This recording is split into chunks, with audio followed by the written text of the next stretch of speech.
আজকে বাংলাদেশে হাইকোর্টের একটি রুলস আমরা দেখলাম, সেটা হচ্ছে হাইকোর্ট এখন নতুন করে একটি বিধান জারি করেছে, সেটা হচ্ছে যে দ্বিতীয় বিবাহ করার জন্য প্রথম স্ত্রীর অনুমতি নেওয়ার কোনো প্রয়োজন নাই।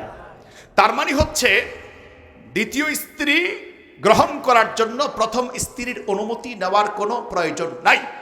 এটা কোরআনের বিধান। আল্লাহ বলছেন ফানকিহু মা তাবা লাকুম মিনান নিসাই মাসনা ওয়া সুলাসা ওয়া রুবা। তুমি যদি চাও তাহলে ইচ্ছা মতো দুইটা, তিনটা, চারজন স্ত্রী তুমি নিতে পারো। তবে ওয়াইন খিফতুম আল্লাহ তাদিলু, যদি ইনসাফ করতে তুমি ভয় পাও, ফাওয়াহিদাতান, এক স্ত্রী নিয়ে ঘর করো। কারণ এক স্ত্রীর জ্বালাই তো আমরা সহ্য করতে পারি না, এক স্ত্রীর হকই তো ঠিক মতো আদায় করতে পারি না, তাহলে 2, 3, 4 স্ত্রী নিয়ে তো বড় বিপদে পড়তে হবে। কথা বলুন ঠিক কিনা? এখন আমাদের দেশের কিছু ভাইয়েরা আছে যেখানে যায় ওখানে বিয়ে করে। এখন স্ত্রীর হক আদায় করবেন কেমনে? এজন্য 4 স্ত্রী নয়, 2 স্ত্রী নয়, আপনি যদি সম্ভব হয় এক স্ত্রী নিয়ে ঘর করুন। জবাব আল্লাহর কাছে কম করতে হবে, আল্লাহর কাছে জবাবদাহিতার কাঠগড়ায় দাঁড়াতে হবে না। আপনার এক স্ত্রীকে আপনি এক রাত্র সময় বেশি দিলেন, এটার জন্য আপনার পাজরের হাড়, পাজরের গোশত আল্লাহ খসায় দিবে কিয়ামতের ময়দানে। রাসূল সহিহ বুখারীতে, আবু দাউদে বর্ণনা করেছেন, যারা স্ত্রীর হক আদায় করতে পারবে না, বহু বিবাহ করবে, তাদেরকে আল্লাহ বাঁকা করে কিয়ামতে উঠাবেন। জোরে করে নাউজুবিল্লাহ।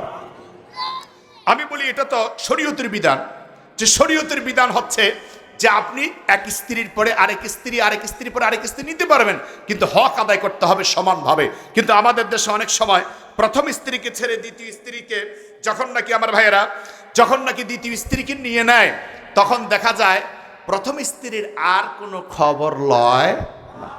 মনে হয় যেন ওনার যে ছেলে মেয়ে আছে এগুলি সব কি বলে আমাদের দেশে, মনে হয় যেন এগুলি সব হচ্ছে আপনার আরেকজনের সন্তান, নিজের সন্তানকে মর্যাদা দেয় না। এরকম বাবাও আছে না নাই? আছে। এখন আপনি এক স্ত্রীকে নিয়ে ঘর করবেন, ভালো কথা, কিন্তু কোথায় কোথায় তালাক দিবেন এটাও ইসলাম আপনাকে সুযোগ দেয় না। আমি শরীয়তের একটা গুরুত্বপূর্ণ মাসআলা বোঝাচ্ছি, আপনাকে আমার কথা বুঝতেছেন? এখন এক লোক শুধু ওনার স্বভাবই হচ্ছে স্ত্রীকে তালাক দেওয়া। তো বন্ধু দাওয়াত দিচ্ছে, বন্ধু দাওয়াত দিয়েছে, বন্ধু তুমি আমার বাসায় খাবা, তো ঠিক আছে যাবো। দুপুরবেলা খেতে গিয়েছে, যাওয়ার পরে দেখা গেছে দুপুরবেলা সবজি তরকারিটা স্ত্রী আগে দিচ্ছে বেআইন সাহেব।